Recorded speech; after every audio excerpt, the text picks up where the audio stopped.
தேசத்தின் நம்பிக்கை மாத இதழ் அப்பா பதிப்பகம் இணைந்து வழங்கும் நேர்மையாளர் சகாயம் IAS அவர்களின் அனுபவ பதிவில் கடைசி தரையில் கண்டாங்கி சேலை சென்னை புத்தக கண்காட்சியில் விற்பனையாகிக் கொண்டிருக்கிறது. சந்தோஷமா இருக்கு. ஆனா ஆன்லைன் கண்டிச்சு வந்திருக்கணும் அப்படிமா சொல்லியிருப்பார்ல.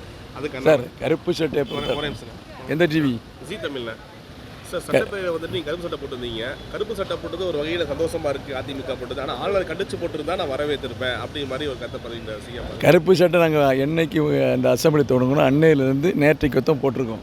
இந்த கருப்பு சட்டை போட்டதுடைய நோக்கமே இந்த அரசை கண்டித்து இந்த அரசு அண்ணா பல்கலை நடந்த பாலியல் குற்ற வழக்கிலே சரியாக நடைமுறைப்படுத்தவில்லை என்றும் அதற்கான நடவடிக்கை அதாவது குறிப்பாக கமிஷனர் ஒரு பேச்சை பேசுகிறார், அமைச்சர் ஒரு பேசுகிறார். இரண்டு பேருடைய பிரஸ் மீட்டுமே வித்தியாசமாக இருக்கிறது என்பதை பற்றியும் இதை தீர விசாரித்து யார் அந்த சார் என்பதை கண்டுபிடிக்க வேண்டும் என்பதுதான் மாண்புமிகு எதிர்க்கட்சி தலைவருடைய கோரிக்கை.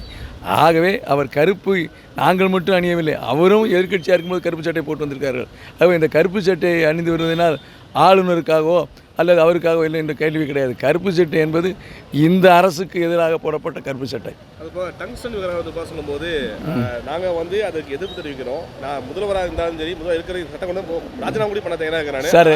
இல்லை ஒரு நிமிஷம் கேளுங்க. நான் மாண்புமிகு முதலமைச்சரை கேட்டுக்கொள்வதெல்லாம் தம்பிதுரை பேசிவிட்டார் என்று முதலமைச்சர் சொல்லி கொண்டிருக்காரு.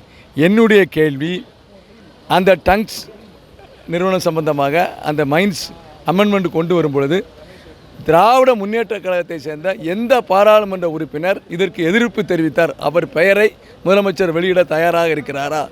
லோக்சபாலேயோ ராஜ்யசபாலேயோ எந்த நாடாளுமன்ற உறுப்பினர் இது சம்பந்தமாக அந்த 23ஆம் தேதி ஆகஸ்ட் 23ஆம் தேதி அந்த பில்லு வரும் பொழுது யார் எதிர்ப்பு தெரிவித்தார்? யாரும் எதிர்ப்பு தெரிவிக்கவில்லை. இது சம்பந்தமாக யாரும் பேசவில்லை. ஆகவே டங்ஷனை பொறுத்தவரையில் இவர்கள் மாற்றிக்கொண்டார்கள். இவர்கள் தப்பதிக்காண்டி நமது அதிமுக குறை கூறி கொண்டிருக்கிறார்கள். இது எங்களுடைய பொதுச் செயலாளர் தான் முடிவெடுப்பார்.